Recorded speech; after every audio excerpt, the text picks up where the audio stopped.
ஓம் நமோ நாராயணாய.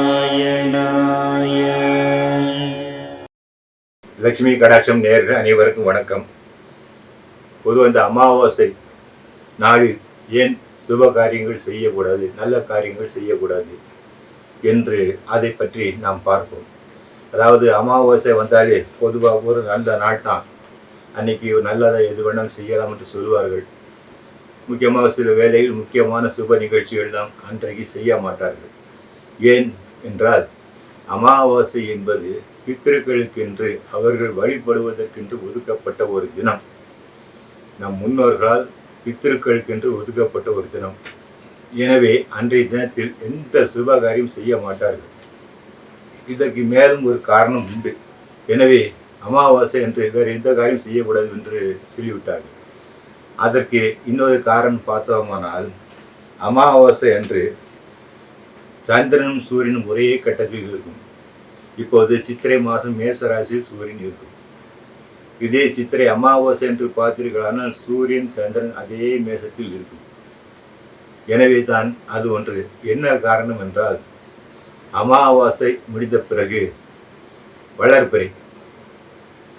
வளர்பிறை வரும்போது அந்த சந்திரன் பலம் கூடிக்கொண்டே வரும். நாளுக்கு நாள் நல்ல கூடிக்கொண்டே வரும். அதன் பிறகு திரையோதசி பார்த்தா சதுர்த்தி நல்ல பலன் ஃபுல் போஸ்டோட சந்திரன் இருப்பார். பௌர்ணமி என்று முழு நிலவாக காட்சி அளிக்கக்கூடிய சந்திரன் பௌர்ணமிக்கு பிறகு தேய ஆரம்பித்து விடும். அதன் பிறகு என்ன ஆகும் என்றால் அதன் பலம் இழந்து கொண்டே இருக்கும். சந்திரன் தன்னுடைய பலத்தை இழந்து கொண்டே இருக்கும். தேய்பிரையில் இருந்து அமாவாசை வரை முற்றிலுமாக இழந்து அமாவாசை என்று பலமே இல்லாமல் சூரியனோடு சேர்ந்திருக்கும். மேலும் அன்றைய தினம் மனிதர்களுக்கு கொஞ்சம் தடுமாற்றம் கூட இருக்கத்தை அறிவில் தடுமாற்றம் கூட இருக்கும். எனவே தான் அது சந்திரன் ஒரு பக்கம் மனோகாரகன், அவன் ஃபுல்லாக பலமிழந்து இருக்கக்கூடிய ஒரு நாள் அமாவாசை. எனவே தான் அந்த அமாவாசை என்று சந்திரன் பலம் இழந்து இருக்கும். எனவே அன்றைய தினம் நாம் எந்த ஒரு காரியம் செய்யக்கூடாது, எந்த ஒரு சுப காரியம் செய்யக்கூடாது என்று நம் பெரியவர்கள் சொல்லி வைத்தார்கள். அதன் பிறகு அமாவாசை முடிந்த மறுநாள் பாட்டிமே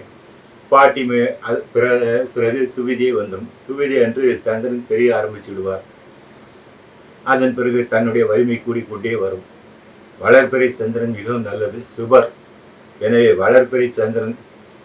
வளர்பிறை காலத்தில் நாம் எந்த ஒரு நாள் பார்த்தாலும் சரி, அந்த தினத்தில் ஒரு நல்ல காரியம் செய்யலாம் என்று நம் முன்னோர்கள் சொல்லிவிடுவார்கள். எனவே இந்த அமாவாசை காலத்தில் அந்த நாளில் சந்திரன் முற்றிலுமாக பலம் இழந்து இருக்கிறபடியால் தான் அமாவாசை என்று எந்த ஒரு நல்ல காரியங்கள் செய்யக்கூடாது என்று நம்முடைய முன்னோர்கள் சொல்லி வைத்தார்கள்.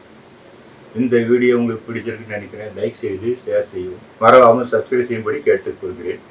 வாங்க அனுப்பவும்.